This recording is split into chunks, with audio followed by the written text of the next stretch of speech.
In this video, we're looking at every game Bobby Fischer has ever won with the Nimzo-Indian Defense. In the first game, Fischer meets Donato Rivera's d4 with knight f6, and after c4 taking the full center and e6 opening the black king side, white plays knight c3, allowing black to play bishop g4, the Nimzo-Indian Defense, one of the most powerful openings against white's first move d4. By pinning white's knight to its king, black prevents white from playing e4 and plans to give white doubled pawns by capturing the knight. White follows with e3, the most common response at this time, prioritizing kingside development, and black plays d5, putting a pawn in the center.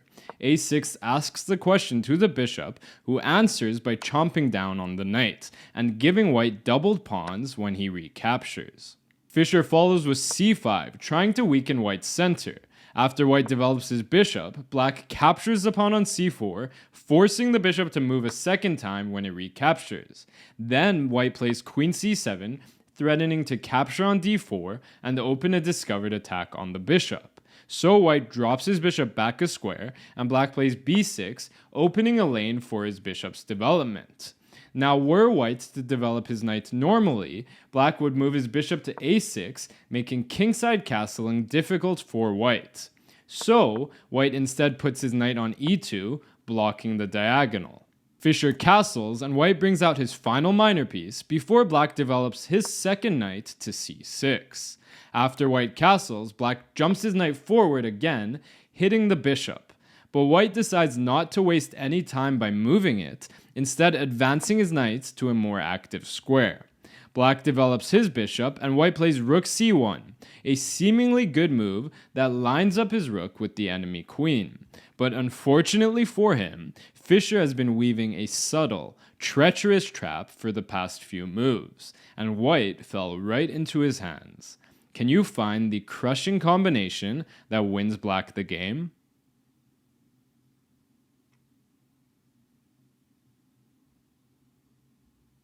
The problem with white's last move is that he did nothing to account for black's threat, which involves exploiting the loose white bishop on b3 and the dangerous diagonal controlled by black's bishop. The move Fischer plays to start his forcing combination is queen c6. This threatens a checkmate on g2, and while there are several ways for white to stop it, it doesn't matter which one he plays because black's next move would be the same. In the game, white chooses f3, blocking the diagonal, and black moves his queen to b5, hitting the bishop for a second time. And the problem is, it can't be defended again, and regardless of where it moves, in this case to a4, black can pick up the bishop behind it next, which he does, going up a full piece and prompting a white resignation. In the second game, Isaac Aloni also meets the Nimzo-Indian with e3, but this time Fischer plays b6, preparing a queenside fianchetto and an immediate battle for the e4 square. White develops his bishop to d3 and black puts his bishop on b7, hitting the g2 pawn. After white develops his knight to f3, blocking the diagonal, black jumps his knight to e4, piling up on the pinned white knight. White defends it with queen c2, building a battery threatening to capture the knight. So black plays f5, supporting his piece, before white castles, unpinning his knight. Fischer takes the knight before it's too late, forcing white to accept doubled pawns after he recaptures. Then black castles his king to safety, while activating his rook on the f-file. White follows with knight d2, trying to dislodge black's dominant knight. And after black's queen swoops into the kingside, white plays f3, forcing the knight to move. It captures on d2, and white recaptures while developing his final minor piece, before black does the same with knight c6. White centralizes his rook, looking to potentially break with pawn to e4, and black goes after the weak c4 pawn with his knight, while opening his bishop's eyes onto the e4 square. This makes white rethink his strategy as he moves his rook again, this time to the semi-open b-file. Fischer follows with d6, preparing a pawn break of his own. White then drops his bishop back to e1, hitting the queen, who dodges to g5, where she counterattacks the e-pawn. White defends it with his queen, and black lunges in the center with e5. Now white doesn't want black to gain even more space with e4, so he plays e4 himself. This leads to an exchange of pawns and the opening of the f-file where the rooks stare at one another. Black takes the rook, and white shouldn't take back with his queen because it would loosen up the e-pawn, allowing for a tactic. Black would take on e4, seemingly sacrificing his bishop, but after white would recapture, black's queen to e3 would fork the bishop and the king, after which black would win back the piece, emerging up a pawn. Back to the game, instead white takes back with the king. Fischer, instead of playing rook to f8 check, which there's nothing wrong with, goes for c5, blockading white's biggest weakness, which is the doubled c4 pawn. White preemptively moves his king off the open f-file, and black carries on with bishop a6, piling up on the weak c-pawn. It's defended enough for now, so white plays bishop to g3, pressuring black's pawn chain. Black then captures on d4, and after white recaptures, he takes again. This leaves the d6 pawn hanging, so white takes that before black checks with queen to e3.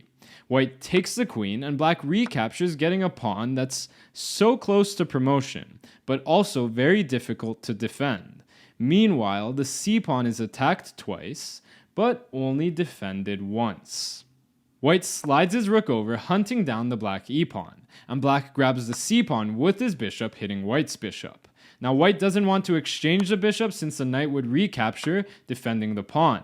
So he instead takes the e-pawn with his rook, defending his bishop, but allowing black to win the pawn on a2. In return, white has a bishop pair and an advanced pass pawn, which he pushes forward one more square.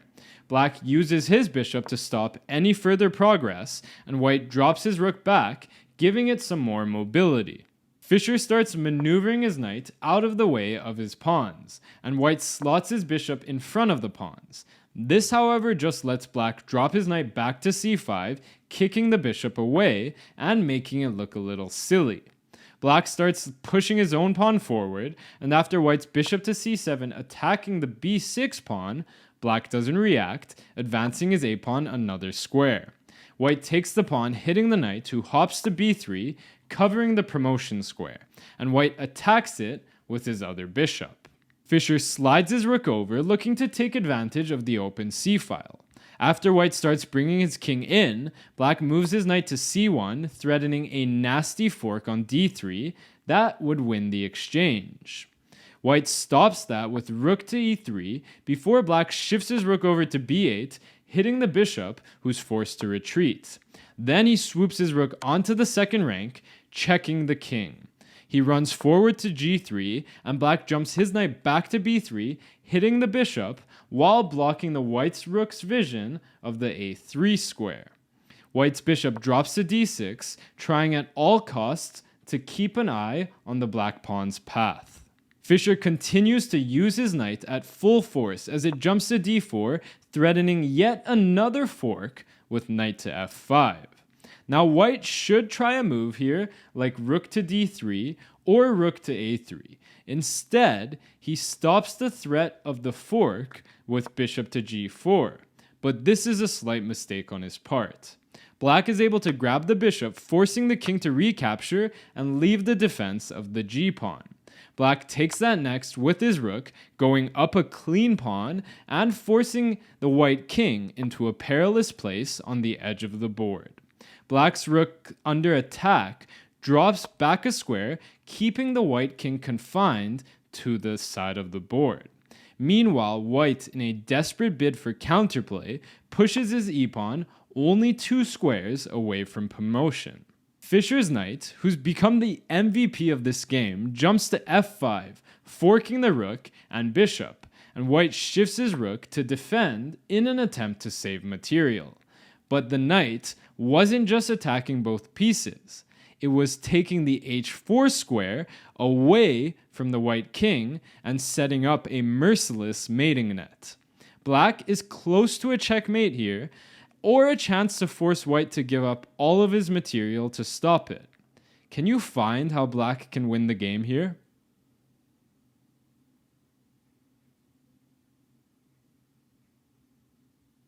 The black knight and rook are covering all of the white king's available squares, so all black needs to do is attack the king one more time. Fischer, a master at using all of his material, sees this, and the move he plays is g5. This threatens a checkmate with g4. White can't stop it with rook to d4 or rook to g3 since black's knight covers both squares. So his last chance is bishop to g3, blocking the rook's file and therefore covering the g4 square. But Fischer renews the threat with h5, and there is absolutely no good way to stop g4 checkmate on the next move. So white resigns the game. In response to the Nimzo-Indian Defense, Romanian champion Theodor Ghitescu shows e3 again, and this time Fischer castles his king right away. White develops his bishop and black lunges in the center. Both sides develop their second knights before white gets his king castled too. Black takes on c4, and after white recaptures, black drops his bishop back, having served its purpose to pin the knight. Now setting a new target on white's king side. White moves his bishop, threatening to damage black's pawn structure, but black ignores this with e5. White takes the knight, and black counters with pawn takes d4, hitting white's knight. So white recaptures the pawn. Fischer takes the bishop back, and despite his damaged pawn structure, he does have a bishop pair in an open position. White pins the black knight to its queen, and black shifts his rook, taking the open e-file. White develops his queen, connecting his rooks, and black pushes c5, setting a dangerous trap. White grabs the pawn on c5, possibly in an attempt to get rid of his weak isolated pawn and potentially exchange off some pieces. But unfortunately for white, he just took Fischer's bait. Can you find the one and only move here that wins black the game on the spot?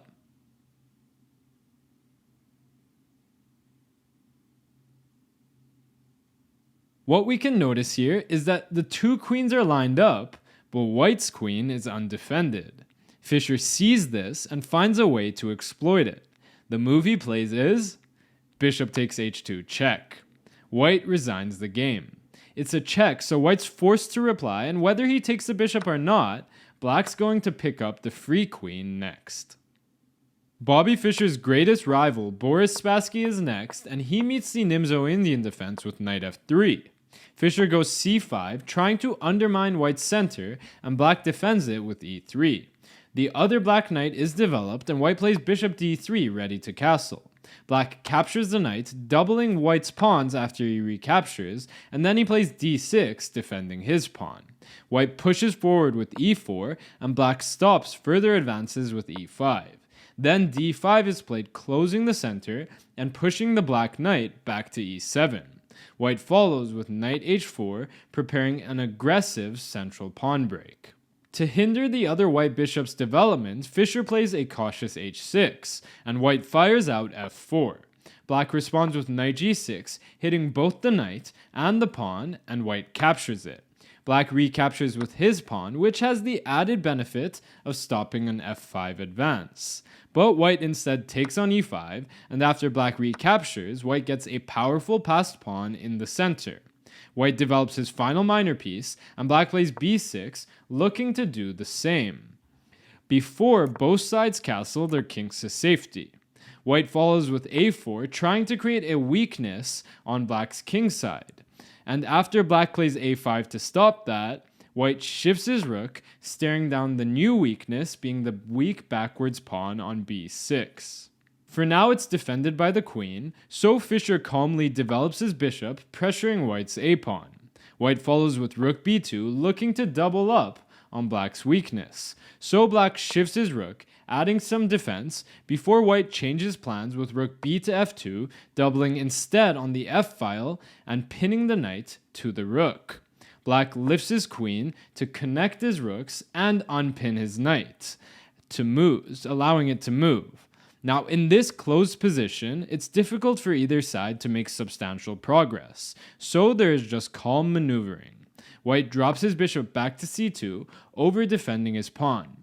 black pushes his pawn to g5, gaining some kingside space, and white drops his other bishop, looking to reroute it towards the kingside.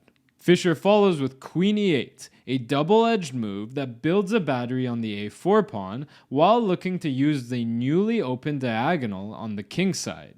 Black drops his bishop back to a new diagonal, and white lifts his queen to g6, pressuring the weak e4 pawn. White lifts his queen to a more active square that defends the pawn, and black jumps his knight to h5, eyeing up the f4 square. This also opens up the f-file, leading to not just one pair of rooks being exchanged, but both pairs of rooks being exchanged, and black's king landing on f8 after he recaptures. White drops his bishop to d2, hitting the knight, who moves to f4, counterattacking the white queen. Now the white queen has a few options of where to move. She does need to keep an eye on the e4 pawn, and e3 and f3 are both good squares that do just that. In the game, however, white plays queen to c2, which does keep an eye on the pawn, but it falls prey to a brutal tactic. A tactic that wins black the game on the spot. Can you find the move that wins Fischer the game?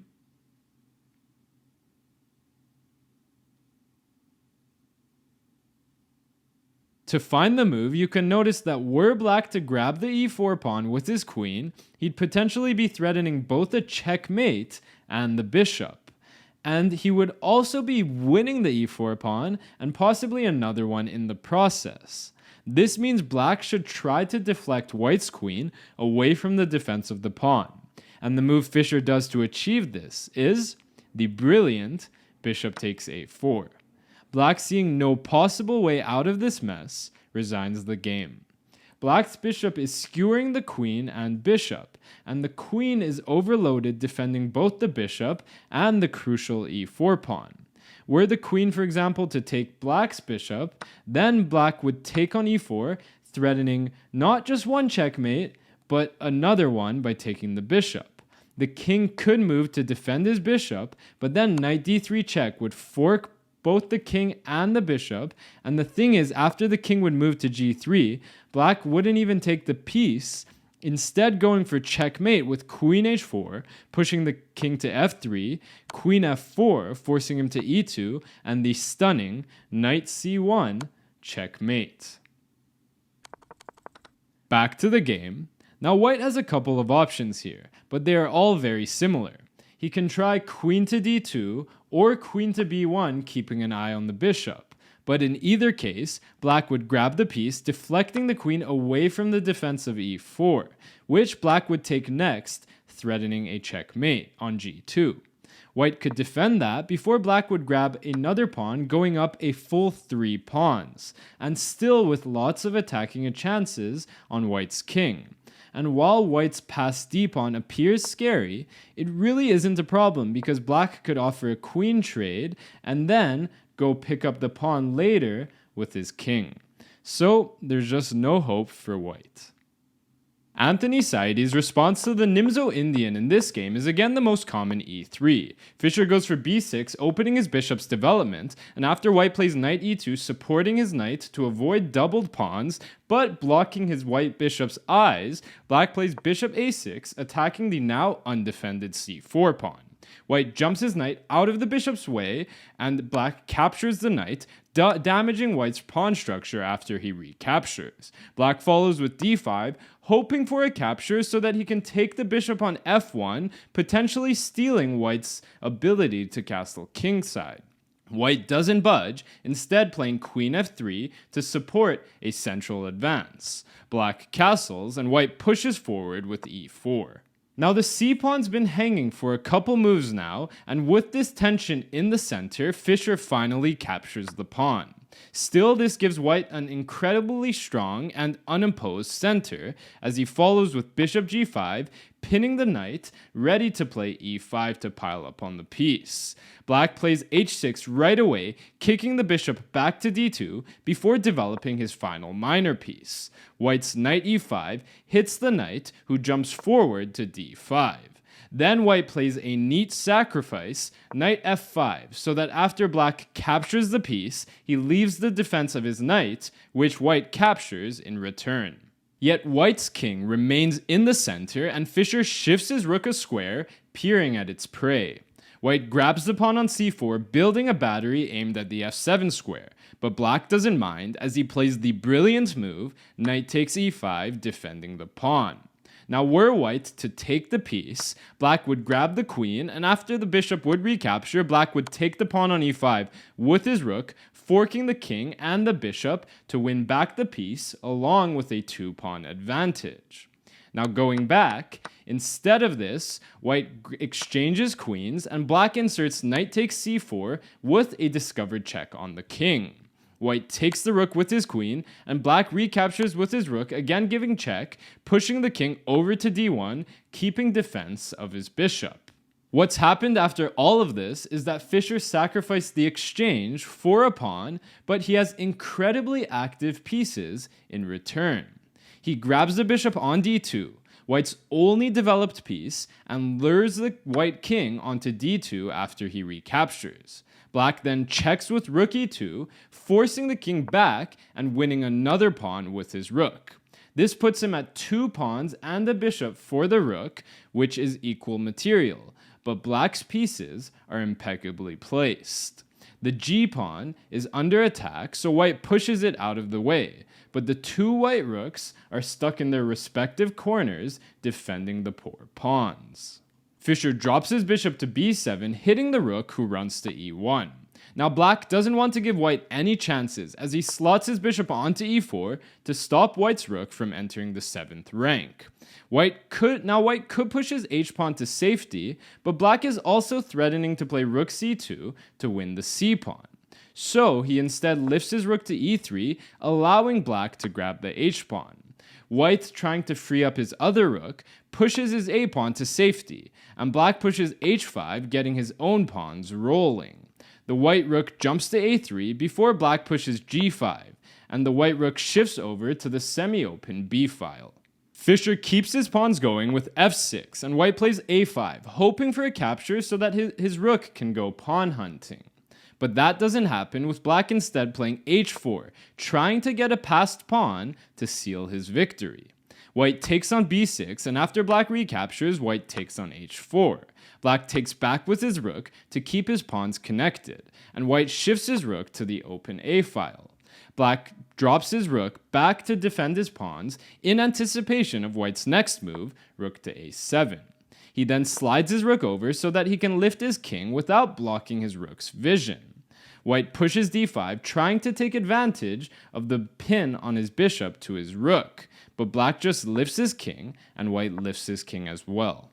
Now black capturing the d-pawn here still wouldn't be good because white would exchange rooks, removing the defense of the c-pawn before capturing that.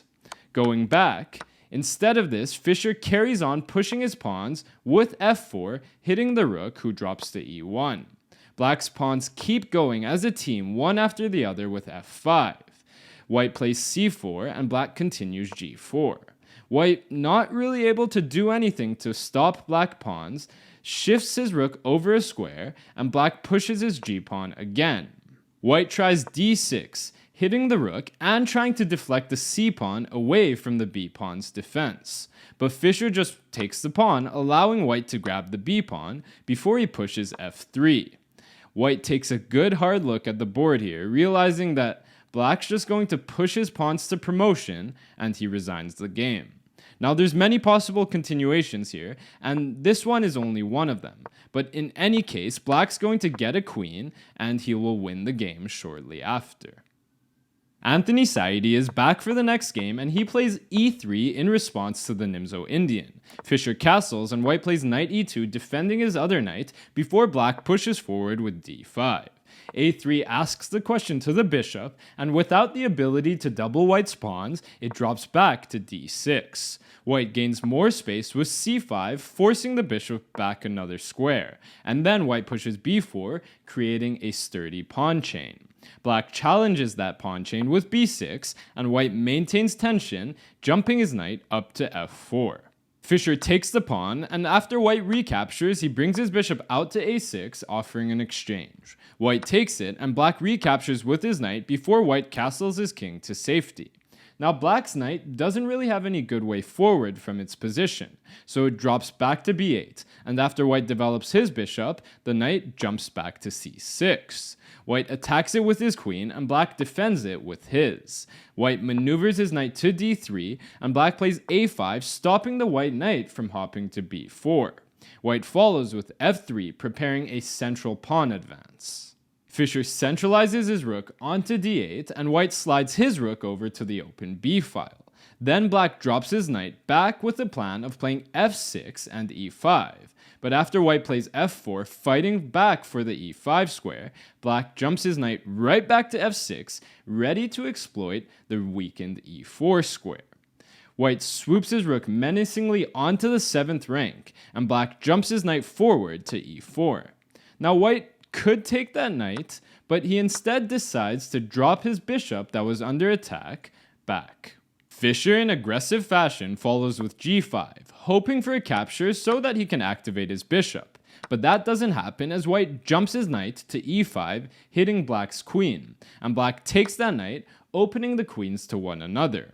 After white recaptures, black trades queens, and the white knight takes back.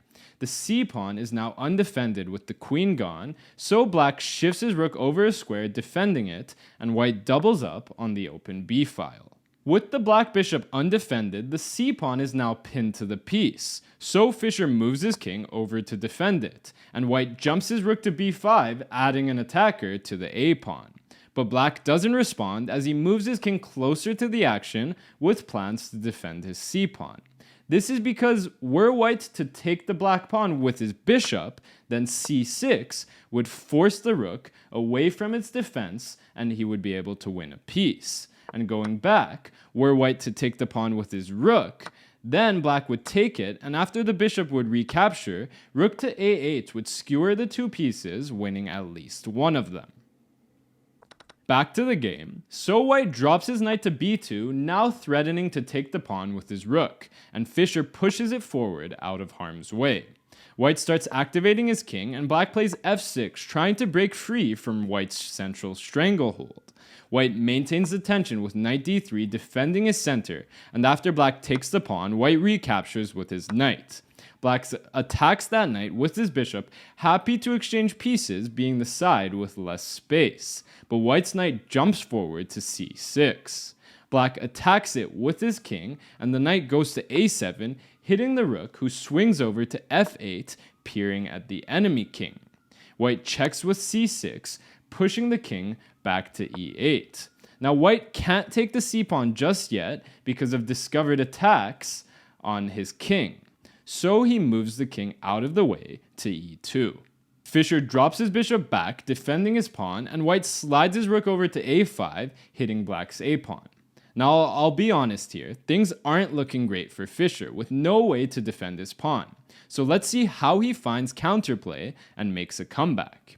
He lifts his rook to f6 with ideas of sliding it over to attack some of white's pawns. White then moves his knight back to b5, inviting a trade of rooks, after which his bishop lands on a5, adding a third attacker to the c-pawn. And if white wins that pawn, then he'll have a passed pawn only 2 squares away from promotion. Fischer jumps his rook to f2 with check, and after the king dodges, he swings it over to the b file. Now white's best way forward here is to just take the pawn, as was his plan the whole time. After the exchanges, black would shift his rook behind the pawn, after which white could defend it with his rook. Going back, instead of all of this, white plays rook b8, pinning the bishop to the king. But this gives black a chance to wiggle his way out of the mess as he runs his king to f8 out of the pin. White grabs the bishop, leaving the defense of his knight, which black grabs. White still wins the c-pawn, but now black is able to check with rook b1 before putting his rook behind the pawn, and in this case, white can't defend the pawn with his rook because the knight covers this square. White checks with rook d7, and Fischer dodges his king to g6. White moves his bishop to e5, threatening a menacing but meaningless check on g7. Black grabs the crucial c-pawn, returning the game back to equality, and calmly sidesteps his king, out of white's subsequent check. In anticipation of a check on the second rank, white moves his g-pawn, and black goes ahead with rook c2, kicking the king back to e1. The h-pawn is defended, so black jumps his knight to f2, going after the g-pawn, and white defends it with h3. Now Fischer doesn't go after the a-pawn, instead checking with knight d3, pushing the king to d1, and then he moves his rook to c3, where it attacks the more valuable a-pawn. And there's no way for white to defend it, because his bishop is stuck defending the rook. White lifts his king to d2 before black grabs the pawn, going up a pawn and completely flipping the script of this game. White plays rook e7 next, going after the e6 pawn, and black grabs the bishop with his knight. After white recaptures, black moves his rook to a1, ready to push his passed pawn to glory. White grabs the pawn on e6 with check, and the king dodges to g7. Then white slides his rook over behind the a-pawn. Fischer starts pushing his pawn with a3, and the white king rushes to defend. Black starts getting his king closer to the white pawns in the center, and white uses this opportunity to hunt after the black h-pawn. But this was a big mistake. Black has a move here that will put this game to rest. Can you find the one and only move that wins black this endgame?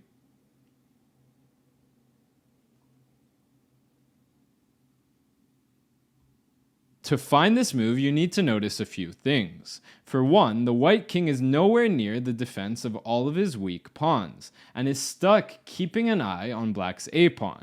And another one is that the white rook had to stay behind the a-pawn to keep the black rook defending it.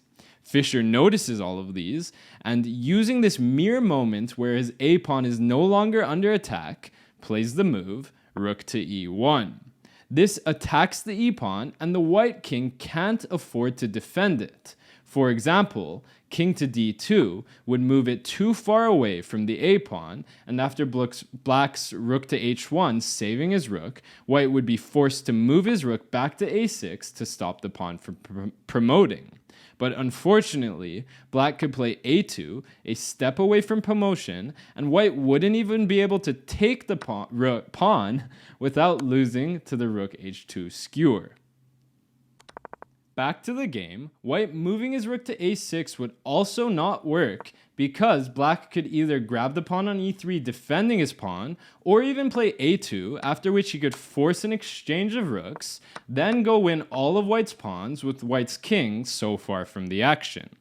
Going all the way back, in the game, white instead takes the pawn on h7 with check, and the king jumps to e6, ready to win black's pawns. White's king goes to b3, trying to stop the a-pawn from advancing, but black grabs the pawn on e3 with check, forcing the king to a2 behind the pawn. Then black starts pushing his d-pawn forward, and after white's rook slides over behind the a-pawn, black just grabs the pawn on h3, and white resigns the game. The reason is black has two passed pawns, and is about to win another pawn with the e-pawn hanging. There's just no way back for white in this completely lost endgame. Bobby Fischer seems to have this grandmaster's number because he keeps coming back in his videos. Ruben Fine meets the Nimzo with the usual e3, and after Fischer's d5, he plays knight e2 defending his knight. This leaves the c-pawn free to take for a moment, so black takes it, and white asks the question to the black bishop, who drops to d6. e4 is threatening a fork on e5, so black stops that by playing e5 himself. Then f4 puts tremendous pressure on black's center. Fischer takes on d4, hitting the white knight, and white recaptures with the queen. Then black develops his knight with tempo, attacking the queen, who grabs the pawn on c4, before black castles. Now it seems white could play e5 here, forking the pieces, but were he to do that, then things would get scary pretty quickly. Black would take the pawn with his bishop, and after white would recapture, black would grab it with his knight, hitting the queen, while completely opening up the center. The queen would move, and black would play knight d3 check, supported by his queen, forcing the king onto the d-file. Now king to d1 would lose to this fork, with the queen pinned. So going back, the king would go to d2. Then black would carry on development, down a piece for 2 pawns with bishop f5.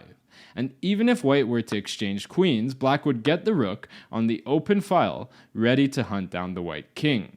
The threat here would be knight f2, discovered check, winning the rook. And the white king can't even move anywhere to stop it, because all the squares are covered and this is even a discovered check. And were he to go to e3, for example, black would move his bishop to g4, locking the king up, and then black would end up winning a piece with the devastating rook to e8 check after all of this. And yeah, that piece is lost and black has a dominant position. Back to the game. So white doesn't play the fork here, instead developing his bishop, and Fischer brings his bishop out to e6, hitting the queen again. She drops to d3, and black jumps his knight to a5, eyeing up some soft squares in white's camp. Then white bites the bullet with e5. Black grabs the pawn, opening an attack on white's queen. Now white should probably trade queens, but black would get the chance to save his bishop by inserting bishop takes c3 with check. So white instead moves his queen to b5, hitting the black knight. Black still inserts bishop takes c3 with check, and white recaptures with the other knight. Then black plays c6, not only hitting white's queen, but opening up defense of his knight. The queen dodges the attack to g5. Fischer jumps his bishop to c4, hoping for a capture so that he can reactivate his knight. White plays rook d1 instead, hitting black's queen, who shifts over to e8, attacking and pinning white's bishop to the king. White lifts his king to f2 out of the pin and defending his bishop, and black grabs the bishop on f1. White recaptures with his h-rook before black plays knight c4, adding an attacker to white's bishop. It moves to c5, attacking the rook in the corner, and black counters with knight e4, hitting just about everything. Thankfully, white is able to take that piece with his knight, and the black queen recaptures. Now, black is threatening to play queen e3 checkmate here were the white bishop to take the rook.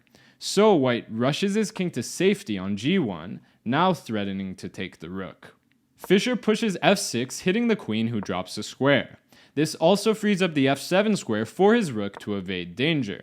White strikes again with rook d4, hitting the queen, and she moves to e3, checking the king. He slides over to h1 before black plays queen b3, hitting the b2 pawn. White follows with queen e6, pinning both the rook to his highness and the knight to her majesty. Now black tries something sneaky here. He plays knight d2, hitting the rook, while offering a trade of queens. But white shouldn't accept the trade, because black would recapture with the knight, forking the rook and the bishop. And were white to try to save his bishop, then knight d2 would fork both rooks, winning material. And going back, white trying something like rook e1 here to defend his queen also wouldn't be good, because it would allow black to trade down into an endgame where he is up a pawn. Back to the game, there's actually only one good move for white here, and it would be f5, because after the trade of queens, white's pawn would be hitting the rook. Both sides would get the rooks, but then white's rook would land on the 7th rank, where it could start eating up all of black's pawns. Going all the way back, f5 here is a very difficult move to spot, and white instead plays queen d6. This gives up the full rook, which Fischer takes, and at this point it's pretty much hopeless for white. He plays a desperate queen d8 check, hoping for black to capture it so that he could get a checkmate. But black doesn't fall for that, as he simply blocks with his rook, and white resigns the game. There's no checkmate here anymore, and even if white grabs the rook, black's going to swipe the queen next, while his king has a route to escape. In the penultimate game, Grandmaster Larry Evans meets the Nimzo with e3, and Fischer plays b6. White follows with knight e2, defending his knight, and black's bishop develops to a6, attacking the now undefended c4 pawn. White inserts a3, hitting the bishop who captures the knight before white recaptures with the other knight, opening his bishop's defense of the pawn. Black lunges forward with d5, enticing a capture so that he can grab the bishop behind the pawn, stealing away white's castling rights. White instead defends with b3, and black develops his knight to c6, while white develops his bishop to e2. Black castles, and white plays a4, opening the square for his other bishop. Fischer captures the pawn on c4, trying to open things up in the center, and white inserts bishop to a3, hitting the rook who shifts over to e8. Then white doesn't recapture the pawn, instead going for b4, threatening a fork on b5. The black knight drops to e7, getting out of danger's way, and after white castles his king to safety, the black knight jumps forward to d5. White slides his rook over to the semi-open c-file, defending his knight, and black plays c6, planning b5 to solidify his now extra pawn.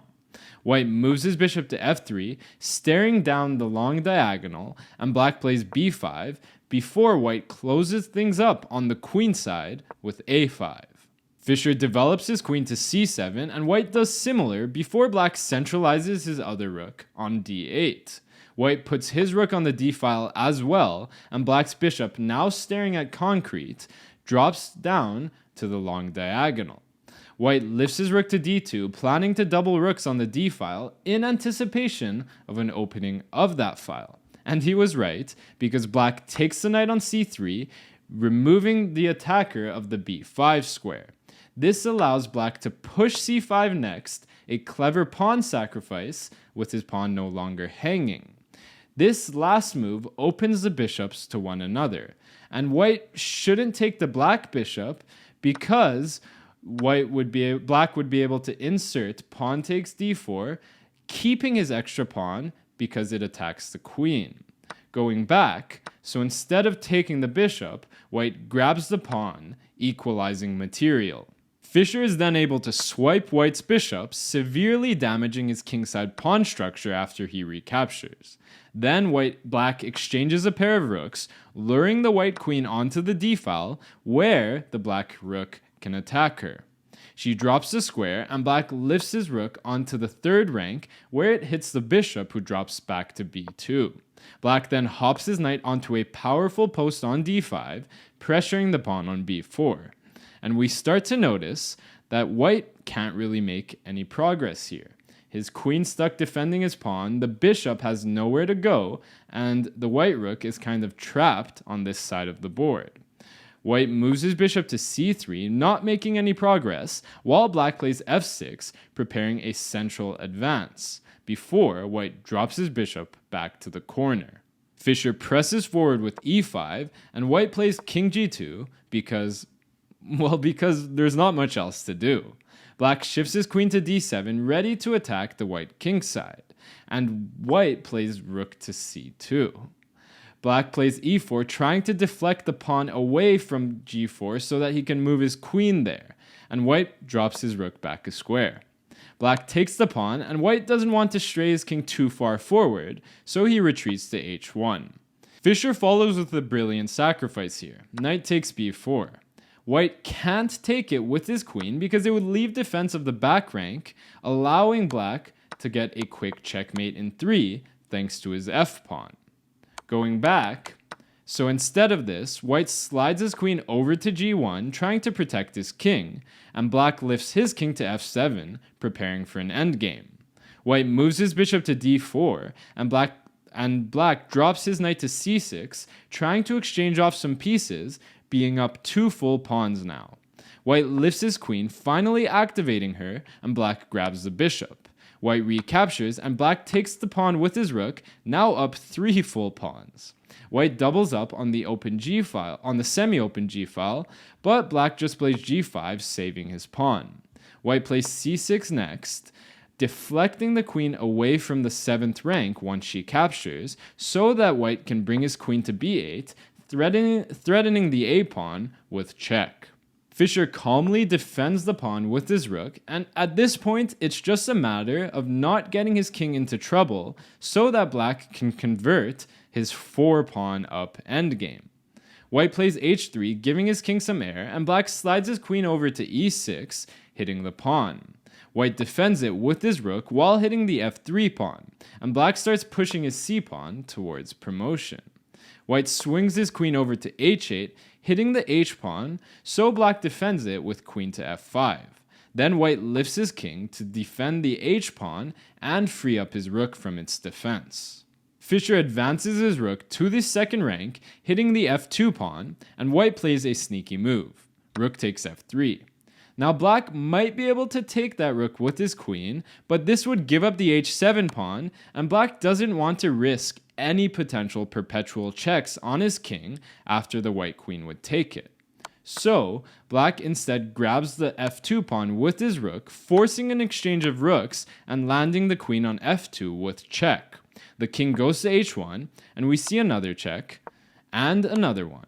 With Fischer's expert endgame technique, he is finally able to push the white king to a square where he can grab the pawn on h3 with check while defending his h-pawn, giving white no opportunity to give a check of his own. After the king moves, black starts pushing his g-pawn. White plays a6, but black gives another check with queen f3, and another one on e3, and another on d3, where it again defends the h-pawn, before playing g3 with check. The king gets in front of the pawn on g2, and black plays queen e4, enticing the white king to capture the free g-pawn. But this allows black to play queen g6 check, and white finally resigns. He's down so many pawns, but he always had a glimpse of hope with the queens still on the board. But now, once the king dodges the check, black would play queen g8, trapping the white queen and forcing the queen exchange, after which black would win an easy endgame. Chess legend Lajos Portish is the final opponent, and he plays the most popular e3 in response to the Nimzo before Fischer plays b6. Knight e2 comes next, defending the bishop, and bishop a6 attacks the pawn. So white moves his knight to g3, opening his bishop's defense. Black grabs the knight, damaging white's pawn structure as he recaptures, before he lunges forward with d5. White jumps his queen to f3, pinning the pawn to its rook, and black castles his king to safety. Then white plays e4, putting immense pressure on black's center. Fischer grabs the pawn, and white's knight recaptures, leading to an exchange of knights, and the queen landing on e4, where it hits the rook in the corner. Black cleverly lifts his queen to d7, seeing that were black to take the rook, then knight c6 would defend his a-pawn and hence trap the white queen in the corner. So, white doesn't take the rook, instead playing bishop to a3, hitting the black rook, who shifts to e8. White develops his bishop to d3, threatening the h7 pawn, and black counters with f5, blocking the diagonal while hitting the queen, who decides now to take the rook in the corner. Fischer jumps his knight to c6, trapping the queen, and she grabs the rook before black recaptures. Now white did get 2 rooks for the queen, which is technically favorable with the side with 2 rooks. But let's see how Fischer takes the advantage in this game. White castles his king to safety, and black jumps his knight to a5, adding an attacker to the indefensible and pinned c-pawn. White counters with rook a to e1, pressuring black's e-pawn, before black wins the c-pawn, leading to an exchange of bishops and the knight landing on c4, where it hits the other bishop. It drops to c1, and black pushes c5, trying to create some weaknesses in white's camp. White captures before black recaptures, and white brings his bishop out to f4. Fischer continues h6, seemingly giving his king some air, but after white's rook to e2, he explodes with g5. The bishop can't go back because it would get trapped, so it moves to e5, and black sidesteps his queen to the open d file. White doubles his rooks, and black lifts his king to f7 before white plays h3, giving his own king some air. Black pushes f4, gaining even more kingside space, and white cautiously lifts his king off the back rank. Black patiently plays a6, waiting to see what white's next move is, and in this case, it's rook to e4, hitting black's knight. Fischer lifts his queen to d5, defending while centralizing his queen on a powerful post. White follows with h4, trying to break down black's kingside pawn chain, and black follows with a brilliant move, knight to e3. This disconnects the rooks, and the white rook on e4 can't move because it's pinned to a checkmate threat on g2. White also can't take the knight with his pawn because the rooks would still be disconnected, and black would grab the rook on e4. And going back, you might think f3 here could work because it defends the rook, but black would jump his queen to d2, still threatening a checkmate, while hitting the rook, and the rook going to g1 wouldn't work because queen f2 would threaten a new, virtually unstoppable checkmate. Back to the game, so white grabs the knight with his rook, giving back some material. Fischer takes with the pawn, white recaptures, and now we have a queen for a rook and a bishop, which favors the side with the queen. But black grabs the pawn on a2, going up a pawn as well. White gives check on f3, and the king dodges to e8. White's bishop to g7 hits the h-pawn, but black counters with queen c4, hitting white's h-pawn. So white takes it, and after black recaptures, white plays rook to f8 check, kicking the king to d7. White follows with rook a8, trying to stop black's a-pawn from pushing forward. But after black advances his king to c6, white decides to throw in the towel, resigning the game. The game could continue here, but black is already up material, and with his king's support, he will simply push his extra a-pawn towards promotion.